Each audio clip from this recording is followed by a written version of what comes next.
नमस्कार दोस्तों। इंफ्राडोज के एक नए एपिसोड में आपका स्वागत है। तो चलिए शुरू करते हैं। पहली खबर की शुरुआत करते हैं दिल्ली मेट्रो से, जहां पर Delhi metro rail corporation limited ने एक कोर टनल का सक्सेसफुल ब्रेक थ्रू अचीव कर लिया है तुगलकाबाद एरोसिटी कॉरिडोर के अंतर्गत। और ऐसा बताया गया है कि जल्द इस टनल को भी तैयार कर दिया जाएगा। दोस्तों बेसिकली ये ट्विन ट्यूब टनल है, जहाँ पर एक टनल अप मूवमेंट के लिए है जबकि दूसरी डाउन मूवमेंट के लिए है। 792 मीटर की इसकी लेंथ है और अभी 91 मीटर लंबी टनल बोरिंग मशीन का यहाँ पर इस्तेमाल किया गया था इसके कंस्ट्रक्शन के लिए। और क्योंकि ब्रेक थ्रू अचीव हो गया है तो धीरे धीरे पूरा कॉरिडोर कंप्लीशन की ओर बढ़ता जा रहा है। अगली दोस्तों अपडेट उड़ीसा से है, जहाँ पर दोस्तों उड़ीसा के कटक के अंदर ministry of road transport highway से एक नया एलिवेटेड कॉरिडोर बनाएगी और इसको लेकर अभी डीपीआर तैयार कर ली गई है।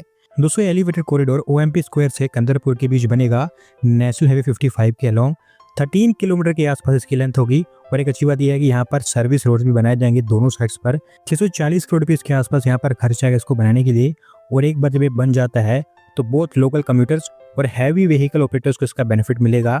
अभी क्योंकि डीपीआर तैयार हो गई है तो काफ़ी हाई चांसेस है कि अगले 3 महीने के अंदर अंदर यहाँ पर टेंडरिंग वगैरह का काम स्टार्ट हो जाएगा। अगली दोस्तों अपडेट तमिलनाडु से है, जहाँ पर दोस्तों शहर के अंदर ही मोबिलिटी को पुश करने के लिए तमिलनाडु सरकार 500 और ईवी चार्जिंग स्टेशंस को स्टेब्लिश करने वाली है। और इसके लिए तमिलनाडु ग्रीन एनर्जी कॉर्पोरेशन ने इंस्टीट्यूट फॉर ट्रांसपोर्टेशन और डेवलपमेंट पॉलिसी के साथ में टाई अप अनाउंस किया है। दोस्तों बेसिकली यहाँ पर दिल्ली का जो ईवी मॉडल है वो यहाँ पर फॉलो करने की बात की गई है, क्योंकि ऐसे कुछ हफ्ते पहले तमिलनाडु ग्रीन एनर्जी कॉर्पोरेशन के ऑफिशियल्स दिल्ली में आए थे उस मॉडल को स्टडी करने के लिए और उनको वो काफ़ी अच्छा भी लगा था। और ऐसा है कि बहुत प्राइवेट व्हीकल्स और इलेक्ट्रिक बसेस के लिए कॉमन इंफ्रास्ट्रक्चर यहाँ पर तैयार किया जाएगा और कई सारे फेजेज में काम होगा। पहले फेज के अंदर चेन्नई कोयम्बतूर और चेन्नई कन्याकुमारी इन 2 हाईवेज के ऊपर काम किया जाएगा। कुछ ईवी चार्जिंग स्टेशंस ऐसे होंगे जिनको ईवी हब्स के रूप में डेवलप किया जाएगा, क्योंकि ईवी चार्जिंग स्टेशंस के अलावा वेटिंग हॉल्स, रेस्टोरेंट्स और टॉयलेट जैसी फैसिलिटीज सब यहाँ पर बनकर तैयार होंगी। अगली दोस्तों अपडेट आंध्र प्रदेश से है, जहाँ पर दोस्तों आंध्र प्रदेश सरकार के द्वारा स्टेट के अंदर JSW स्टील के स्टील प्लांट को अप्रूवल दे दी गई है। और अभी हम आंध्र प्रदेश के अंदर एक और स्टील प्लांट बनते हुए देखेंगे। दोस्तों basically steel plant Kattappa district के अंदर बनकर तैयार होगा और ये ग्रीन फील्ड स्टील प्लांट होगा जो ओवरऑल 2 फेजेज में तैयार किया जाएगा JSW स्टील के द्वारा। पहले फेज में 4,500 करोड़ रुपये की इन्वेस्टमेंट होगी, जबकि दूसरे फेज में ऑलमोस्ट 2.5 गुना ज़्यादा 11,850 करोड़ रुपये की इन्वेस्टमेंट की जाएगी।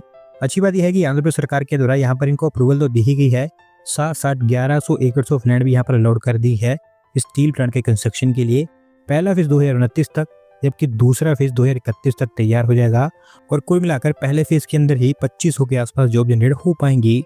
अगली दोस्तों अपडेट दिल्ली से है, जहाँ पर दोस्तों दिल्ली सरकार दिल्ली के अंदर 4 और एलिवेटेड कॉरिडोर्स को बनाने जा रही है और इसके थ्रू टारगेट है कि साउथ दिल्ली के अंदर ट्रैफिक प्रॉब्लम को कम किया जाए। दोस्तों बेसिकली यहाँ पर जितने भी एरियाज आइडेंटिफाई किए गए हैं वो ऐसे एरियाज हैं जहाँ पर लंबे समय से इंक्रोचमेंट के चलते ट्रैफिक जाम्स देखने को मिल रहे हैं। तो इसके चलते पहले डिसाइड किया गया था कि इंक्रोचमेंट को क्लियर करके इन रोड्स को और चौड़ा कर दिया जाए, पर क्योंकि वो वायबल नहीं है तो इसी कारण अब यहाँ पर एलिवेटेड कॉरिडोर्स बनाए जाएंगे। अगर थोड़ा सा आपको डिटेल में बताऊं तो छतरपुर मेन रोड से एसएसएन मार्ग तक, छतरपुर रोड से इग्नऊ गेट तक, अनुव्रत मार्ग से आईजी एयरपोर्ट तक, जबकि इग्नऊ रोड के अलोंग एक और एलिवेटेड रोड यहाँ पर बनाने की बात की गई है। सभी एलिवेटेड रोड्स को लेकर पीडब्ल्यूडी डिपार्टमेंट के द्वारा फिजिबिलिटी स्टडी स्टार्ट कर दी गई है। देखते हैं कब तक ये बनकर तैयार हो पाते हैं। अगली दोस्तों अपडेट महाराष्ट्र से है, जहाँ पर दोस्तों महाराष्ट्र स्टेट को भी पहला ग्लास स्काईवॉक मिल चुका है, क्योंकि कोंकण रीजन के सिंधुदुर्ग के अंदर glass skywalk Maharashtra tourism development corporation के द्वारा तैयार कर दिया गया है। दोस्तों ये ग्लास स्काईवॉक नेपनी वाटरफॉल पर बनकर तैयार हुआ है फैबरवाड़ी विलेज के पास में। 22 मीटर के आसपास की लेंथ बताई गई है और 2 मीटर की इसकी विड्थ है। Arch style railings, wooden texture stairways और एंट्रेंस पर एक बटरफ्लाई स्कल्पचर बनाया गया है, जो कि फोटोग्राफर्स और फोटो सीकर्स के लिए एक आइडियल प्लेस है। रोड, ट्रेन और बस तीनों के थ्रू इसको एक्सेस किया जा सकता है। ऑलमोस्ट 1 करोड़ रुपये इसके आसपास यहाँ पर खर्च किए गए हैं। और भी आप कह सकते हैं कि महाराष्ट्र भी हमारे देश की उन स्टेट्स में शामिल हो गई है जहाँ पर ग्लास स्काईवॉक बनकर तैयार हो चुके हैं। अगली दोस्तों अपडेट मध्य प्रदेश से है, जहाँ पर दोस्तों मध्य प्रदेश सरकार के द्वारा डिसाइड किया गया है कि स्टेट के अंदर 10 प्लान सिटीज को सेटअप करेंगे। और सब बताया गया है कि सभी की सभी सिटीज को गिफ्ट सिटी की लाइंस पर ही तैयार किया जाएगा। दोस्तों गिफ्ट सिटी आज के समय हमारे देश के अंदर दूसरी स्टेट्स के लिए एक इंस्पिरेशन बन चुका है, क्योंकि अच्छी खासी यहाँ पर सक्सेस हमें देखने को मिल रही है। गुजरात के अलावा राजस्थान, महाराष्ट्र, केरला और कर्नाटका, ये 4 स्टेट्स ऑलरेडी इस तरह के प्लान्स के ऊपर काम कर रही है ताकि उनकी स्टेट्स में भी ऐसी सिटीज को डेवलप किया जाए। और अब उसमें मध्य प्रदेश का भी अब नाम जोड़ दीजिए। पहली सिटी यहाँ पर भोपाल के अंदर बनाने की बात की गई है BHEL की लैंड पर। 2000 एकड़ ऑफ लैंड अभी BHEL के पास है और उसमें से 1600 एकड़ ऑफ लैंड पर ये नई टाउनशिप तैयार की जाएगी, जहां पर residential buildings, industrial plots, schools, hospitals, playgrounds और मल्टी स्टोरी बिल्डिंग्स बनकर तैयार होंगी, जिनका इस्तेमाल मल्टीपर्पज़ के लिए होगा। बाकी बची हुई 9 सिटीज़ के लिए भी कोई लोकेशन तो आइडेंटिफाई नहीं की गई है, लेकिन बताया गया है कि जिस भी सिटी में पोटेंशियल होगा इस तरह के प्रोजेक्ट को लेकर, वहां पर ये सेम मॉडल इंप्लीमेंट किया जाएगा। फिलहाल मध्य प्रदेश के अर्बन डेवलपमेंट और हाउसिंग डिपार्टमेंट ने और बहुत सारी रेलिवेंट एजेंसीज के साथ मिलकर इसके मास्टर प्लान के ऊपर काम स्टार्ट कर दिया है। एक बार जब वो तैयार हो जाता है तो उसी के बेसिस पर ये सारी की सारी सिटीज बनकर तैयार होंगी। अगली दोस्तों अपडेट फाइनेंशियल कैपिटल मुंबई से है, जहां पर दोस्तों मुंबई की लोकल अथॉरिटीज एक सिटी वाइड नेटवर्क क्रिएट करने वाली है पेडेस्ट्रियन सर्विस का, और इसके थ्रू वो चाहते हैं कि मुंबई के अंदर एक ऐसा पेडेस्ट्रियन नेटवर्क क्रिएट कर दिया जाए जहां पर लोग एक ट्रांसपोर्ट से दूसरे ट्रांसपोर्ट तक और even office, shopping malls, park, इस तरह की प्लेसेस पर इजीली आ जा सके। दोस्तों बेसिकली ये मुंबई की लोकल अथॉरिटीज का काफ़ी अच्छा खासा प्लान होगा, जहां पर बीएमसी, MMRDA, MMRCL और इंडियन रेलवेज ये सब मिलकर इसके ऊपर काम करेंगे। मतलब फर्स्ट पेडेस्ट्रियन सर्वे जो यहाँ पर बनाया जाएगा वो 1 किलोमीटर लंबा होगा, जो आचार्य अत्रे चौक मेट्रो स्टेशन से महालक्ष्मी रेस कोर्स और कोस्ट रोड के बीच में बनकर तैयार होगा। अगले 4 महीने के अंदर अंदर ये सभी एजेंसीज मिलकर एक प्रॉपर डीपीआर तैयार करेंगी, और वहां पर ये बताया जाएगा कि कौन कौन सी जगह पर एग्जैक्टली ये पेडेस्ट्रियन सर्विस बनकर तैयार होंगे। अगली दोस्तों अपडेट एजुकेशन सेक्टर से है, जहां पर दोस्तों देश के अंदर 4 और फॉरेन यूनिवर्सिटीज उनकी ऑफशोर कैंपस को सेटअप करने वाली है, और इसको लेकर हमारी सरकार के द्वारा इन 4 यूनिवर्सिटीज को लेटर ऑफ इंटेंट दे दिए गए हैं।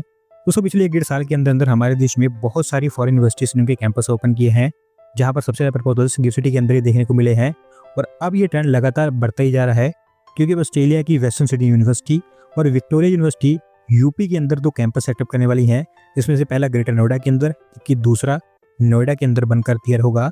ऑस्ट्रेलिया की ही एक और यूनिवर्सिटी ला ट्रोब यूनिवर्सिटी बेंगलोर के अंदर उनका कैंपस सेटअप करेगी, जबकि यूनाइटेड किंगडम की यूनिवर्सिटी ऑफ ब्रिस्टल भी मुंबई के अंदर उनका एक नया कैंपस सेटअप करेगी।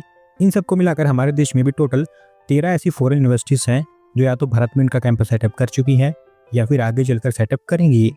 अगली दोस्तों अपडेट फिर से दिल्ली मेट्रो से है, जहां पर दोस्तों रेल विकास निगम लिमिटेड को उनका पहला कॉन्ट्रैक्ट मिल गया है दिल्ली मेट्रो रेल कॉर्पोरेशन की तरफ से, और अभी से बताया गया है कि दिल्ली मेट्रो की गोल्ड स्पर लाइन के ऊपर मेन काम इन्हीं के द्वारा किया जाएगा। दोस्तों बेसिकली दिल्ली मेट्रो की फेज 4 के अंतर्गत जो गोल्ड लाइन बनाई जा रही है एरो सिटी से तुगलकाबाद के बीच में, उसी के अंतर्गत एक स्पर लाइन भी बनाई जाएगी साकेत जी ब्लॉक से लाजपत नगर तक, और उसी को लेकर ही अभी यहाँ पर इनको कॉन्ट्रैक्ट दिया गया है। 7.29 किलोमीटर के एलिवेटेड वायडक्ट और 7 मेट्रो स्टेशन के ऊपर इनके द्वारा काम किया जाएगा, जिसके चलते पुष्प विहार, साकेत डिस्ट्रिक्ट सेंटर, पुष्पा भवन और एंड्रूसगंज जैसी जो प्लेसेस है वो यहाँ पर लिंक हो पाएंगी। RVNL को यहाँ पर 36 मंथ्स का समय दिया गया है इस काम को कंप्लीट करने के लिए, और होपफुली वो कर भी देंगे। अगली दोस्तों अपडेट गुजरात से है, जहाँ पर दोस्तों गुजरात सरकार स्टेट के अंदर एक state wide logistic master plan prepare करने में लगी हुई है, और इसके थ्रू उनका टारगेट है कि स्टेट के अंदर लॉजिस्टिक कॉस्ट को हमारे देश में वन ऑफ द लोएस्ट पर लाया जाए।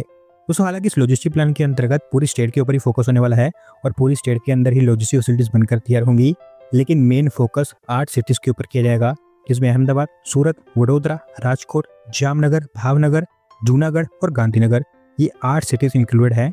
गुजरात इंफ्रास्ट्रक्चर डेवलपमेंट बोर्ड को यहाँ पर नोडल एजेंसी बनाया गया है, जिनके द्वारा कहा गया है कि हर सिटी में इंडस्ट्रीज की नीड के अकॉर्डिंग लॉजिस्टिक फैसिलिटीज बनकर तैयार होंगी। रेल, रोड, पोर्ट्स, एयरपोर्ट्स, इस तरह की सब कनेक्टिविटीज यहाँ पर स्टेब्लिश की जाएंगी हर नोड के अंदर। फिलहाल मास्टर प्लान के बारे में सब बताया गया है कि वो फाइनल स्टेजेस में है, अगले कुछ ही हफ्तों के अंदर अंदर वो रोल आउट कर दिया जाएगा। आज की आखिरी अपडेट मुंबई से ही है, जहाँ पर दोस्तों सुप्रीम कोर्ट ने मोतीलाल नगर के रेजिडेंट्स की पिटीशन को भी रिजेक्ट कर दिया है, और अब इसके चलते होगा ये कि अडानी ग्रुप मोतीलाल नगर की रीडेवलपमेंट के ऊपर काम स्टार्ट कर सकता है। दोस्तों मोतीलाल नगर कॉलोनी मुंबई के गोरेगांव वेस्ट में लोकेटेड है, जिसे Mumbai housing area development authority develop करना चाहती है, पर लोकल रेजिडेंट्स के द्वारा यहाँ पर पिटीशन फाइल कर दी गई थी इसके अगेंस्ट में हाई कोर्ट के अंदर, इसको रिजेक्ट कर दिया गया, और फिर वो सुप्रीम कोर्ट गए और अब वहाँ पर भी इसको रिजेक्ट कर दिया गया है, क्योंकि कोर्ट ने माना है कि यहाँ पर जो लैंड रिडेवलप की जानी है वो महाडा की ही लैंड है, और उनके पास कंप्लीट राइट है कि वो इसको रिडेवलप कर सकते हैं। तो अब यहाँ पर काम आगे बढ़ता हुआ दिखाई देगा। 143 एकर्स के एरिया में यहाँ पर रिडेवलपमेंट का काम होगा, जहाँ पर 33,000 नए हाउसेस और 987 स्क्वायर मीटर के एरिया में एक कमर्शियल एरिया तैयार किया जाएगा। 36,000 करोड़ रुपीस अडानी प्रॉपर्टीज के द्वारा यहाँ पर खर्च किए जाएंगे, और अगले 7 सालों के अंदर अंदर ये काम कंप्लीट हो जाएगा। दोस्तों आज की वीडियो में बस इतना ही। अगर आप अपनी तरफ से अपडेट सबमिट करना चाहते हैं तो डिस्क्रिप्शन में दिए गए लिंक पर क्लिक करके सबमिट कर सकते हैं। अगर आज की वीडियो पसंद आई हो तो वीडियो को लाइक करें, चैनल को सब्सक्राइब करें, तो नए वीडियो को देखने के लिए।